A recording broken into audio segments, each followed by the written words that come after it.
The building. What's up, brother? How you doing, man? Thanks for having me, bro. We really appreciate you. Yes, sir, man. Boy, I wish I was down there with some of that good weather y'all got. Oh, man. You back in Chicago, right? Man, it's cold as hell here. I already know. Boy, yes. Yes, sir, bro. Cut that down. Cut that down. Yeah, man, we miss you out here, Man, hey, I miss y'all out there too, man. I miss Vegas. Vegas was really good to me, man. I can't wait till this COVID thing over with so I can get back and make my rounds. That's definitely what's up, man. We definitely going to get right into it. Can you feedback tonight? Say it again? I said, can you hear me real good? No feedback? Yeah, I can hear you good. Yes, sir. Okay. So yeah, man, so how do we maneuver in this COVID ever? Man, I'm trying to stay safe, man. You know, I lost a friend, one of my boys, from Men at Large, Big Gemini. He passed from COVID, man, and I know a couple other people that passed as well. So it's really serious, man. I do my best to stay safe. And you know, staying out of people's face, man, and just staying in my place and staying prayed up, man. That's really all I could say, because this thing is really real. Yeah, man. Yeah, we understand that. You know, we just gotta stay prayed. Get feedback right now. Hold on 1 second. All right. All right, y'all gotta let me know if y'all get feedback. Turn it down. Yeah, man. There's a couple of people that we lost as well, you know what I'm saying, on the side. Due to this COVID. It's been crazy. Yeah, it has, man. That's another thing I want to get into real quick is, you know, was that reason why you relocated out to Chicago? No, man, you know, Vegas was really cool, but it was a hard market. You know, I was working on the brand Legends, the restaurant. I had a real big problem, or a financial problem. I needed more money to get a liquor license. It was an awesome place for me to be, one of the black businesses, black restaurants on the Strip, even though it was downtown. It was really expensive to get a liquor license, and that's what people come to Vegas for. They want to eat some good food, but you know they want some drinking along the way as well. So it made it pretty hard for me to sustain that place. So I decided to come back to Chicago.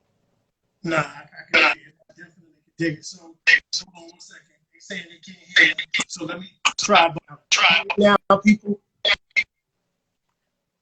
That sound better now? Yeah, that's better. I can hear you better too. Okay. So yeah, man, you know, I definitely want to let you know that thing that you had going on, it was nothing like it, man. Wow. Very different. Thank you, brother. Thank you, man. Yeah, man, you know, how'd you actually come up with that concept? So I was, you know, just going through this music thing. You always, you know, especially my position, man, I just feel like I haven't had an opportunity to reach the, I guess I should say, the climax to where I want to be in this music game. So it's always an extra hustle for me. I started bartending, you know, to make ends meet, and I met this. I met an Indian guy. His name is Tony. Shout out to Tony. Tony actually owned the hotel where I was bartending, and I never knew anything about it. But what inspired me to open up Legends was I was back there bartending in the restaurant, and my guys would come through. It was in Atlanta. I would be bartending, and they would come through and they would play on the stage. They were a band, and they'd be like, "DB, come up, man, come blow something." And I'll leave from behind the bar, go up and turn the room up, and go back there and get behind the bar again, man. And it was like I was the singing bartender. So I came up with the concept Legends, where I was giving starving artists like myself an opportunity to make ends meet, but also use their gift at the same time. And that's what kind of birthed the thing of Legends, man. And I named those meals after different artists. So I just love cooking. I love cooking. I love feeding people. To me, that's the closest thing to the stage. Dope. And yes, sir. Speaking of which, like, well, you had an audition before you opened up for the people for first of all, for your bus people to actually audition to sing, they got to know how to sing. Yes, yes.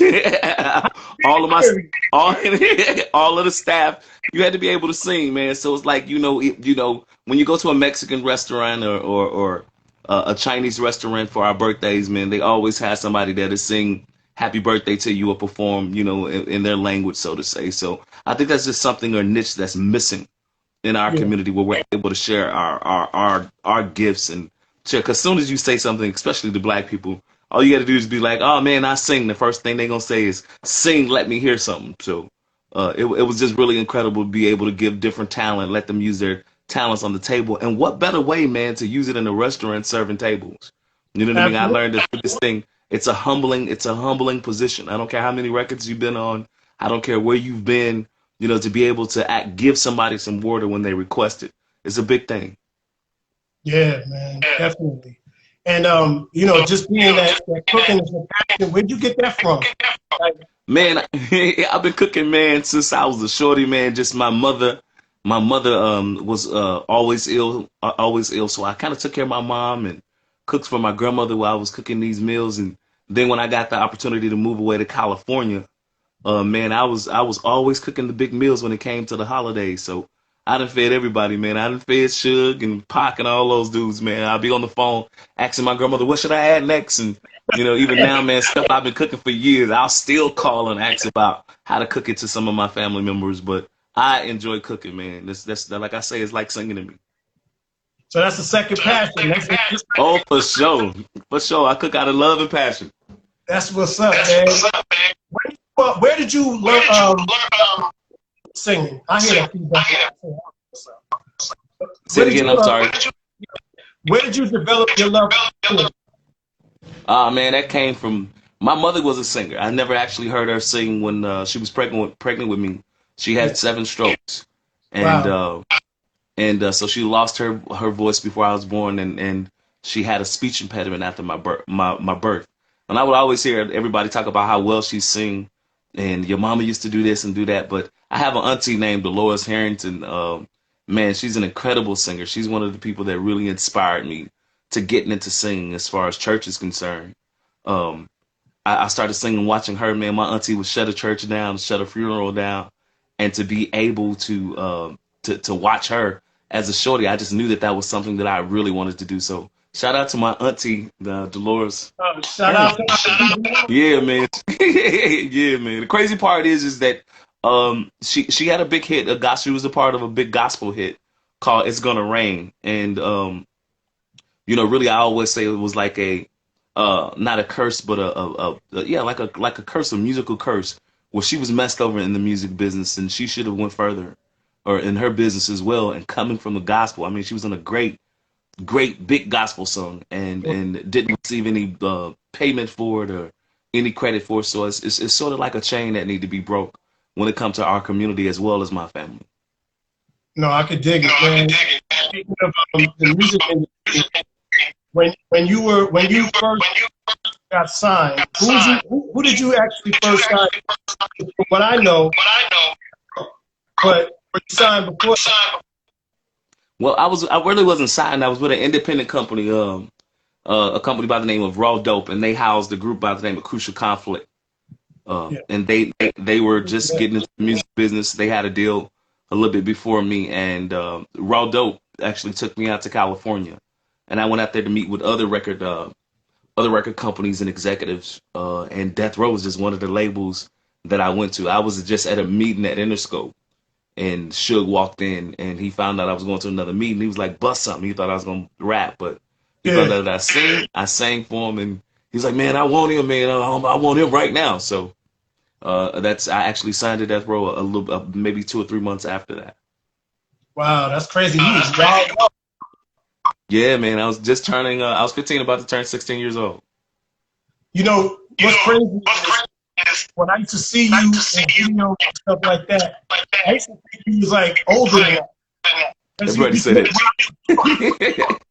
Hey, man, I come. My old man was old, man, and then hanging around those guys, man, I had an opportunity. I grew up really fast, man. I was dressing like the OGs, and you know what I mean. I wanted to wear what they were and wear it, and I was always an old soul, man. Just a church boy. I was really never into sneakers like that. You know what I mean? So dressing up and being around Suge them was like it just put the icing on the cake, man. I was able to kind of fit in with the grown guys. Did you get that style from Chicago? Say it again. You get that style from Chicago? Well, we dressed in Chicago, and then I get down to California to be able with them dudes to shop how they want to. Suge being able to do what he wanted to do, man, for sure. I took my little Chicago style with me, and I definitely took it there. Oh, I see somebody saying "Welcome home, Harry-O." Welcome home, Harry-O, no doubt. Welcome home, Harry-O. Yes. Wow. He's definitely responsible for the Chicago thing. You know what I mean? Yeah, he is, man. He is, from what I understand. That was a little bit before my time. But from what I understand, man, and I'm just glad to see a brother like that get out of jail, man, and be able to hopefully do some things and really be a part of the business like he wants to. Absolutely, man. So being young amongst all of these older guys, and everybody knows that is known for their muscle, right? And for the gangsterism. With you coming from Chicago, that really wasn't a far stretch for you, was it? Well, I mean, I come up around gangsters, man. Like I come from a family full of them. You know what I mean? And the dude that took me down there, he wasn't no small dude neither, man. He was, pretty big in the streets. I just always try to stay in my lane, and I like I said, man, for I've sang at big time gangsters' mother's funeral. You know what I mean? Or their kids' funeral and things like that. So I've sown in the right places. And I've always been around guys like that, man. I just try to remain myself.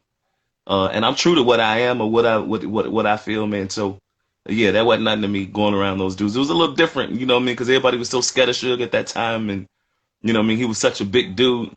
But, dude was a teddy bear at heart. Yeah, yeah. And he adopted you, right? He had to adopt you? Yes, yeah, he did. In order for me to be in the music business in California, you have to have a guardian or your parent must be there. So he became my guardian, man, and looking out for me. And I wouldn't trade it for nothing in the world. In the good times, things were good. In the good days, things was good. I just think that Suge needed more guidance. It's like any of us. It's kind of hard to take $100 million or $1 million and give to some of us because some of us would be broke, a month or 2-3 months because that's something that we wasn't trained to deal with. We don't deal with finances well. And then we kind of missed the point. And when I speak we, I don't want to just point at one. I'm talking about our people. We missed the point that when we come up to stick to the plan to take care of the people that get you there. You know what I mean? And this is Suge's no different than Puffy and the rest of these dudes that fuck over artists and fuck over different people. They're no different, man. But I just wish that thing could change. If we can name one record company that was ran by a black person that treated their artists right, I could show you some Siamese twins that unzip at night. Absolutely, absolutely. And I mean, to be honest, that's just the record industry itself, business itself. Yeah. And it's real. It's real bad, man. So let me ask. So I want to say this: all of the experiences that you have in the music industry, do you find yourself kind of mentoring some of these upcoming artists about their business rate? Well, I wish I could talk to a couple of them because I could see it, from miles away. You know what I mean? I could see. The thing is we're again, I like to speak to our people. You know what I mean? Because I think we need more help than anybody. Yeah. We're so fascinated by what's going on in social media as far as jewelry and, shining and cars and different things like that we missed the whole point. And I just hope these guys that's in this business that's getting all this money, because the times has changed, man. People are really getting money these days. Yeah. That's the easy part. Once you get the clout and once you get the social media connected to it, you can blow up and just be huge as shit. That shit was hard back in the day. But the problem is that it's hard for us to sustain that, to sustain keeping that same type of money. I like to see some of these people 10, 15 years from now and see what they've invested in because, just spending it in the clubs, strip clubs and jewelry and all of that shit. I've seen it already. And it's kind of sad to see how people kind of go through it over in a cycle over and over again without making the right investments, without spending money right, without fucking over money. I think we have a big problem with that.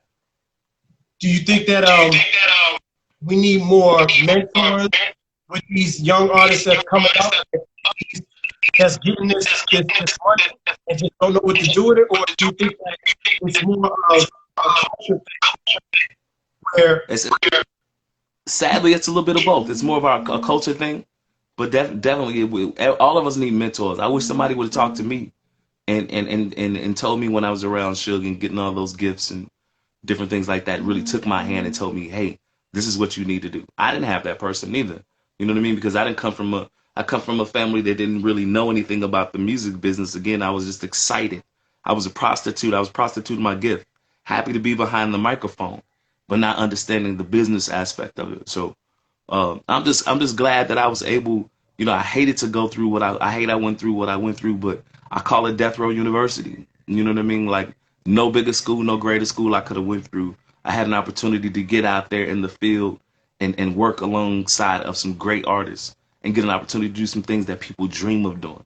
And to be able to do that and get in and be around that type of money. And then now God has sustained me to keep my voice, and I thank him for that. So I'm able to still be able to do it again, or at least try it again. So this time, you know what I mean, knowing the business, knowing where I want to do what I want to do, and knowing the direction, I want to be able to use that this time. you have a rich history, man. Thank you, brother. Yeah, I'm telling you, you've done a lot of, just industry. And when I first heard you on, I think it was the Murder with the King soundtrack, you had a song. Yes. And I was like, when I first like, E.I. Yeah. I heard hearing some more music from you, and I was like, when is this dude gonna actually drop an album? Because you really have an amazing voice. And no one's ever told you how to make music. Thank you, brother. I'm telling you. Oh wow, thank you. I appreciate it, bro. Thank you. Yo, I watch your lives, right? And when you're doing a lot of the old, yes, you think from the soul, and yes, a lot sir. of people. Yes. So I love old school music, man. Shout out to my old man, rest in peace, man. He was born in 1926, and one thing I remember about him is being able to, he taught me how to build things. He was a contractor, construction guy, so he taught me how to build things. And then being little, my mom and them took me to church, but my dad either owned or was around a lounge. Like I was literally hanging out in lounges at 4 or 5 years old, sitting at a jukebox. So some of those songs that he set me on top of those jukebox and gave me change to play. You know what I mean? I could still feel some of the vibrations from the music that I played as a shorty. And that's what kept me so connected to soul music and so connected to real R&B music. Like, so when I sing those songs, it take me back to a place. And I hope that it take other people back to a place, because those songs, man, just live forever and ever when they're delivered right. And I just love singing old school music. So you know what? You just gave me the package of what you're doing with these restaurants and cooking and your singing. Now yes. It makes sense, bro. Thank you, man. I'm telling you. Hey, man, everybody always, and trust me, everybody always asks me, man, why you keep doing this restaurant stuff, man? Like, I've lost, like, you know what I mean? I've lost a lot of money. I lost a lot of friends trying this restaurant thing. I moved back to Chicago after closing Legends, and I started a new concept here called Mr. Munchies. And I started it actually, I started with somebody that was like family to me. This lady knew me since I was about 7 or 8 years old. Totally messed me over in the business. Totally, like, took everything from me. Like, this past year that this happened. They're still open. And I was a little bitter. About it, but like at this point I kind of forgive her, because again, I know that the devil understands what you're connected to when it's in your spirit and in your soul and your passion. Just like God hear your prayer, the devil hear things. So there was no other way that I could have been attacked by someone like her. And it was supposed to stop me from doing this restaurant thing. It was supposed to stop me from wanting to cook. It was supposed to break my spirit, but it birthed something new, man, which is my new concept I'm working on. It's called Old Danny Boys. I named it after the song that I was named after. And I'm excited, man. I can't wait to feed some of these people some of this chicken and this chicken and waffle and these turkey jerk tacos, things like that. So I'm excited, man. I call this time, man. A lot of people look at COVID as being so bad. I think this is our reboot time. This is time to reboot, release, and start over. For sure. This is definitely time to start over. And you keep pushing and keep doing that thing, man. People say you, nah, why you keep doing it? Why you keep doing it? Because it all makes sense now. You should tell that story to a lot of people about what you did for me. Because Oh then they'll wow, get thank you, man. Thank you, brother. Yes, sir. Well, I hope to the tell everybody, man, even if it's one person at a time, man. And like I said, I'm in Chicago. And for those that's watching, please go and add the Instagram, which is O Danny Boys. That's O Danny Boys. They add that, and they can always find out what I'm doing, man. And when y'all in Chicago, come by, let me feed you. definitely go. We definitely do that once everything. When we start moving around again, Yes, you know, sir, man. what's been crazy is just, not knowing what's going to happen next. So we have to start maneuvering a different way. And at first, I didn't know how I was going to do anything either. And just Hmm. God has just been blessing me. Yeah. So to do a lot of different things, man. I definitely want to ask you a question with the run back real quick. So that time at the Source Award, you know what I'm talking about? All in the Yes. Yes, sir. Yeah. What were you thinking at that very moment? I just want to know what was in your head. Because I saw you was repping, but I just wanted to know what was going through your mind state at that time. Well, at that time, Suge was kind of running things like in the music industry, and he was a real strong muscle in the business. So, like, as far as being worried, I wasn't concerned. Yeah. We were really deep when we went there. We knew that it was going to be some type of friction because, I'm not going to say the East Coast West because the Bad Boy Death Row thing was going on. It was just the beginning of that. But when he told me to come up on stage, you know what I mean? I was just surprised. I'd never been on the stage on an award show or been on the stage. So, he told me to come up. You know what I mean? When he started talking all that shit, I was just up there. It's like, shit, we in now. So I'm throwing the blood. I'm throwing up folk on the hustle. I'm just in. Like, so, just to be up there, man, in the presence and to see that years later, you know what I mean? It was all fun, man. It was all fun. It was real, but it was fun. You know what I mean? I can't lie, man. I wouldn't trade it for nothing in the world. That was one of the first Source Awards, and to be able to be on that, you know what I mean? I see a lot of people like, it humbled me. You know what I mean? Because a lot of people that I look up to wish and pray to be on those stages, to be on that stage, and to be on Saturday Night Live. And I never had a record out, but to be able to grace those stages and do some things that I've grown up watching, it's all amazing. Definitely, definitely. Did you ever have? Did you ever find yourself running into somebody who you may have saw on television, really enjoy their music, but because of your ties, you really did nothing to them, or have you ever had a time like that? You saying then or now? No, then, not now. Oh, yeah, man. Then, man, I met when you meet people, yeah, Suge will tell you, you wasn't no walking around really with cameras and trying to get pictures with people and, Right. treat them like they special. You know what I mean? That was one of the things Suge kind of thrived on. Like, you know what I mean? Don't be walking up to them niggas. Them niggas got to walk up to you. You know what I mean? So, one of my favorite things I like to talk about was we were getting ready to cut a Christmas album. Suge was talking about the Death Row Christmas album. And he like, man, I'm going to get you to do a song with Michael Jackson ass. You know, I'm like, yeah, all right. So, and I knew he knew Mike. He knew all of the family.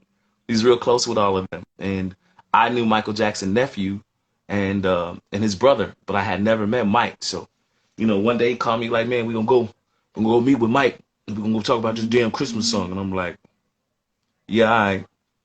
So we get to this restaurant and we get in the restaurant and Lord behold, Michael Jackson come in the door with like 2 or 3 security guards and Suge sitting there and Suge laughing. And he's, what's up, Suge? And and Suge introduced me to him, man. And that's when I almost broke the code. Like I was about to break down. Like, this Michael Jackson, I gotta act right. The Suge sitting there, but damn, I'm finna lose it. Like, so, I act a little normal. I talk to him, and I'm like, oh my God, Michael Jackson in the inside. But when I went in the bathroom, my nigga, I went off like I'm in there jumping. I'm like, I ain't gonna never wash my hands no more.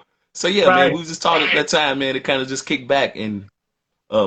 more artists will kind of come up to you. Nah, that's dope. I mean, you wouldn't even have broke the code if you would have fanned out for the mic. Listen, boy, let me tell you, let me tell you, don't get no bigger than that. That's like a pink uniform. You're never gonna see it. Yes, sir. For real. So Yes. definitely. So being through going through all of that, who would you say was more like a mentor to you, the end or even in the middle? You say who was a mentor? You said Who was more? Yeah, who was like the one who would actually sit and give you a lot of advice? wow, man. You know, Anybody? I don't want to sound so cliche. I'll say besides my grandmother, you know, but as far as the industry is concerned, you know, it kind of exposed a lot of fake people. Yeah.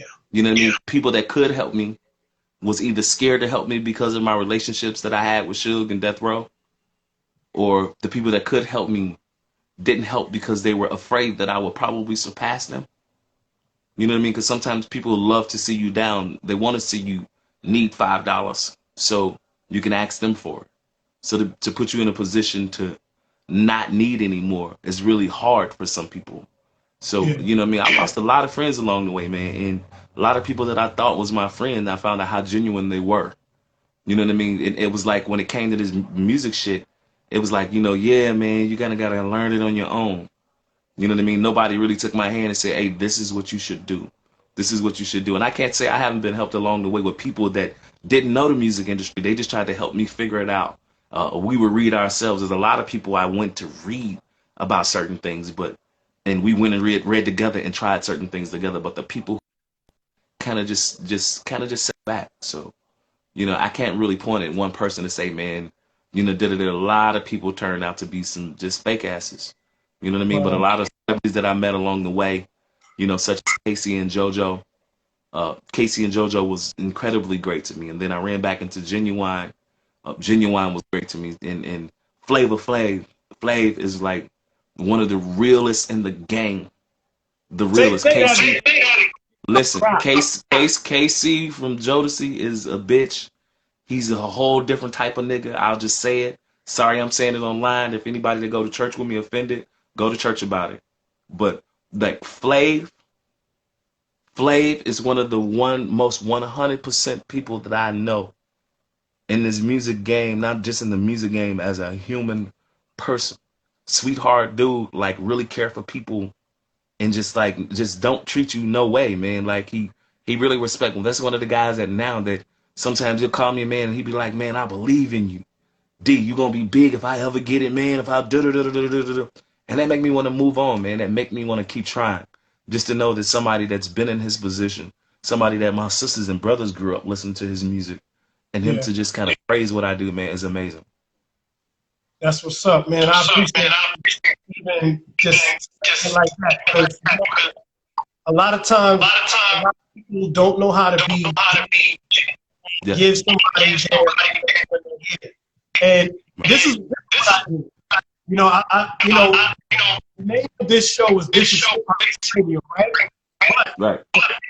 It don't stop there because you're just as much a part of hip hop as you are a part of R&B as well. So, you know what I'm saying? That's another reason why we definitely wanted to get you here. And we're honored to have you here. You know? Wow, man. Thank you so much, man. I appreciate it, man. I'm always grateful for at least people willing to share my story on their platform, man, and treat me like family and have an opportunity to just learn about me, man, because it's so many other things to talk about. But to take the time out to promote and say that y'all want to talk to me, I'm grateful for that, man, and I'm open anytime, man, and hopefully I'm able to come on and talk about all the things that I'm working on when I'm working on things. So I appreciate that. You got a home here, bro. Yes, sir. And we can do this whenever, you know? Yes, sir.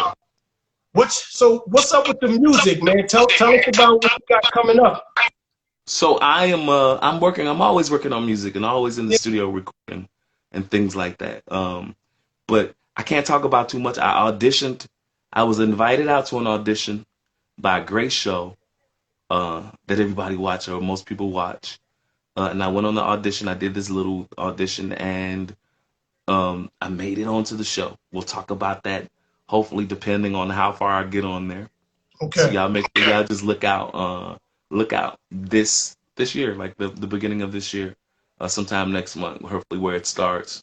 And I'm kind of focusing on that, and hopefully I can use that as a platform to reintroduce myself to people or to introduce myself to people that don't know me.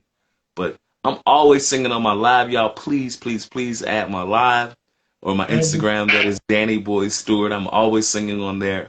And you can book me on there. I'm a licensed minister. So I could do your weddings. It don't matter. You can do bookings on there for weddings, Oh, that's dope. bar mitzvahs. It don't matter. So I'm just, yes, sir. Yes, sir. Yes, Yeah, sir. man. Definitely. So what's next? What's next? Now you got the audition coming up. What's next, man? So yeah, man, I just look forward to opening in February. I look forward to opening Old Danny Boys. I'm Danny shooting for boy. the date. I'm shooting for the date of February the 8th. That means so much to me. My mother and my father died February the 8th. My Oh mother wow. died in 90. My mother died in 96, February the 8th. 95, I'm sorry, February the 8th. And then my dad died February the 8th, 2011, on the same day. And so on that day, I always work to try to birth something new. You know what I mean? Because it's such a dark and dark space for me, so to say, losing both of my parents on the same day. So hopefully I'll be birthing this new concept, Old Danny Boys, and I'll be opening the doors to that and feeding people on that day. A couple years before that, I released my book. So if you haven't went and got my book, it's called Stranded on Death Row. It's available on Amazon, or you can hit my inbox, and I can send you a signed copy. So I'm pushing my book, pushing this food brand. The book is Stranded on Death Row. I'm pushing the food brand, which is Old Danny Boys. I look to have a franchise of those. So wink, wink. Anybody looking to do some investing or want to get into the restaurant business, hopefully after this one open, they'll look to carry that chain along the way.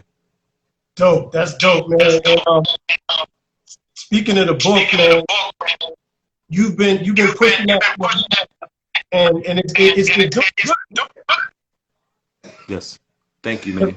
See, because a lot of people like this. A lot of people they wanna get the book because they want to know exactly what happened to the whole time you were there. Meaning, what's up with the album? I said all types of stuff. But you actually go into your life as well. So you know, Yes. it's a good read, guys. Thank you, man. Also, before we go, let everybody know all your platforms, where to contact you again. So again, y'all can find me on Instagram. That is Danny Boy Stewart, or on Facebook, Danny Stewart, or my fan page, Danny Boy. Y'all can find me on those, and then I'm going to start listing my .coms as far as the restaurant is concerned, and the DannyBoy.com. I'll release those on my social media. I hope to see y'all. I hope to feed y'all. Go add Old Danny Boys. That's just O, capital O, Danny Boys, as far as the restaurant is concerned. Go add, tell your friends that's in Chicago. I'll be opening around that time, February the 8th. Yeah. And I look forward to feeding y'all, and I always look forward to singing for y'all. That's what's up. 810 810 says, do a food truck with you. Yes, let's get it. Say no more. Come on. Hey, he just gave you the information. Tap in. Let's do this business. Oh, wow. All right, so make sure y'all hit me and send me that on the inbox. Hit me and send me that on the inbox. No question. Yo, Danny Boy, I appreciate you. I thank you very much for being a guest on This Is Hip Hop. I can't explain how much this means. You were very genuine. I met you in person out here in Vegas. Occasions, man. You were solid every time. I appreciate it. Thank you so much. Shout out to the Death Row people that sent me this shirt. I think it's called, what is it, Crooks? They sent me this shirt, King Ice, my boy Reese. Shout out to y'all, and God bless everybody. Y'all, please, please, please stay safe. Keep God first. I don't care what you do. Keep God first, and I appreciate you so much, brother, and I look forward to We'll knock some beers together or something when I come down to Vegas, man, and meet me at one of them open mics or something. Oh man, let's do it, man. Yes, sir, brother. God All bless right, you. man. Thank you so much. Y'all already know. Y'all already know how he do it right here. How we doing it right here on This Is Hip Hop Radio. I'm your boy Danny Boy, and I ain't mad at ya. No, no, I ain't mad at ya. Yeah. No, oh, no. Peace, man. Salute. Salute, brother. God bless you, man. Oh, God bless you, man. Thanks a All right. lot for joining. Yes, sir. Doc. All right, peace. Peace. Yeah, man. So as y'all can see, man, another great show. Your man Danny Boy Stewart. Salute to him. Go follow his pages. Oh, Danny Boys, Danny Boy Stewart on Instagram, and you know, DM him if y'all wanna copy it, signed copy of the actual book. Make sure you DM him if you want to do some business, and you know, check out his restaurant, y'all. So we'll be back, man. Who's watching? This is Hip Hop Radio, and see y'all in a minute. One.